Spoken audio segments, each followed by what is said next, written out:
来继续来看新北市议会再去继续总质询，民进党的议员嘛继续来进攻到国情甲两岸议题。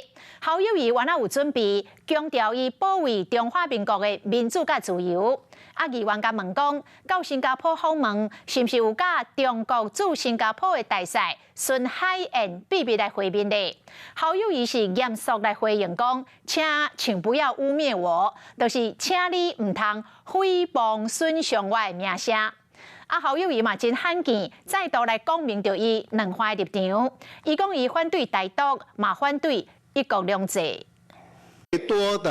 越多都好，平等、尊严、友善对待中华民国的民主自由的国家，是来当我们的盟邦，是越多越好嘛。市长，新北市议会总质询，市长侯友宜面对民进党团锁定各种的议题，一直甲问，伊无伫惊。共同的信念是哪一种信念？全球都可以啊。你讲不出来，你有信念吗？市长，你有信念吗？你的信念是什么？我捍卫中华民国的民主自由啊。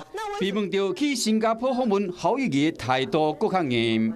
去新加坡的原因是为了这个搓汤圆、避风头，还是这个向中国传递政治讯息？我最不能接受就是用谎言污蔑别人，成就自己。面对议员质疑讲，伊去见中国外交官员，伊讲无这个代志。你是不是密会新加坡大使孙海燕向中国书城？我不知道你跟中国承诺了什么，但是以后谁还会相信你说什么三平三安？谁还会相信你会捍卫中华民国？你把中华民国侯友宜昨备询的时表态反对台独以及一国两制，今日这备询进前有个提出说明。